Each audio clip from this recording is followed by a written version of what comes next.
민희진 대표와 하이브 경영진 갈등, 그 본질은 무엇일까? 안녕하세요. 전략은 쉽다. 전쉽입니다. 최근 민희진 어도어 대표와 하이브 경영진 간 갈등이 절정을 치닫고 있습니다. 많은 사람들이 이 사태가 일어난 이유에 관심을 가지고 사건을 지켜보고 있는데요. 대부분 그 원인을 개인 간의 갈등 이슈로 생각하는 것 같습니다. 즉, 누가 성격이 나빠서 그런 것 같다. 서로 개인적으로 감정이 있었던 게 아니냐 등 말입니다. 그런데 저는 이 사태를 조금 다른 관점에서 볼 필요가 있다고 생각합니다.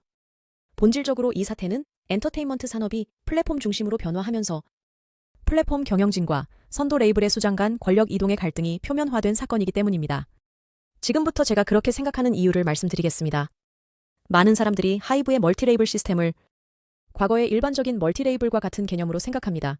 하지만 둘은 명확히 다릅니다. 과거 멀티레이블은 컨텐츠 투자의 포트폴리오 관리 차원에서 진행됐습니다. 컨텐츠 하나의 성공을 예측하기 어렵기 때문에 경영진은 투자 리스크 분산 차원에서 멀티레이블을 운영한 것입니다. 과거에는 멀티레이블 간의 접점이 별로 없습니다. 각각을 그저 투자 자산으로 생각했으니까요. 오히려 컨텐츠 제작의 전문성과 다양성을 고려해 각 레이블은 분리 운영되었습니다. 그래서 각 레이블의 수장은 각자의 철학과 가치관에 따라 레이블을 운영할 수 있었습니다. 하지만 하이브의 전략은 이와 다릅니다. 방시혁 의장은 2021년 빅히트 엔터테인먼트를 하이브라는 사명으로 바꾸면서 본인들의 사업 지향점을 플랫폼으로 설정합니다. 플랫폼은 킬러 컨텐츠를 통해 유입된 대중이 자연스럽게 다른 레이블의 컨텐츠도 이용하도록 유도하여 새로운 킬러 컨텐츠가 만들어지고 다시 이를 통해 새로운 대중이 유입되는 고리를 만든 것이 목표입니다. 또한 플랫폼은 구독자의 시청 정보를 바탕으로 최적화된 컨텐츠가 무엇인지를 분석하여 대중이 움직일 수 있는 컨텐츠를 제작하고 맞춤 추천해 줌으로써 컨텐츠 성공 확률을 높이는 데 기여합니다. 그 과정에서 예전 같으면 투자자들에게 외면받았을 언더독 레이블이 플랫폼의 지원을 받아 컨텐츠가 흥행하는 사례들이 발생합니다. 그리고 이 부분이 선도 레이블의 불만이 발생하는 도화선이 됩니다. 선도 레이블은 자신들이 컨텐츠를 개발하여 얻은 것들이 다른 레이블에게 흘러간다고 느끼는 것입니다. 경영진의 레이블 간섭도 갈등의 주요 원인입니다. 플랫폼은 시너지를 강조하기 때문에 이를 명목으로 각 레이블에 간섭하게 됩니다.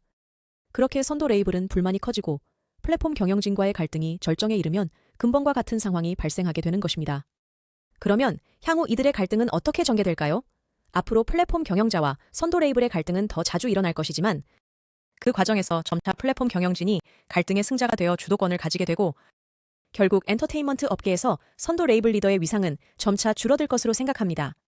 가장 큰 이유는 플랫폼에 높아지는 컨텐츠 리더십입니다. 플랫폼은 앞서 언급한 역량들이 축적되어 이미 일반 IP 제작사는 따라올 수 없는 컨텐츠 제공 역량을 갖추게 됐습니다. 이를 가장 잘 보여주는 사례가 저는 디즈니의 OTT 부진이라고 생각합니다. 디즈니 플러스 출범 당시 수많은 사람들이 막강한 IP를 보유한 디즈니 플러스가 넷플릭스를 제압할 것이라고 생각했습니다. 하지만 지금 결과는 어떻습니까? 플랫폼은 이제 더 이상 제작사가 두렵지 않습니다. 따라서 앞으로 플랫폼의 경영진은 제작사와 갈등의 주도권을 잡기 위해 보다 강경하게 나갈 것으로 보입니다. 또 다른 이유는 생성형 AI의 발전입니다.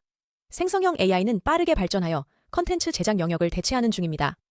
그때가 되면 이제 엔터테인먼트 산업에도 예술을 꿈꾸는 자유로운 영혼들은 더 이상 보이지 않게 되는 건 아닐까 씁쓸한 상상을 해봅니다. 지금까지 민희진 대표와 하이브 경영진 간의 갈등 사태를 산업의 구조적 관점에서 본 제 의견이었습니다. 재미있게 보신 분은 구독과 좋아요 부탁드리겠습니다.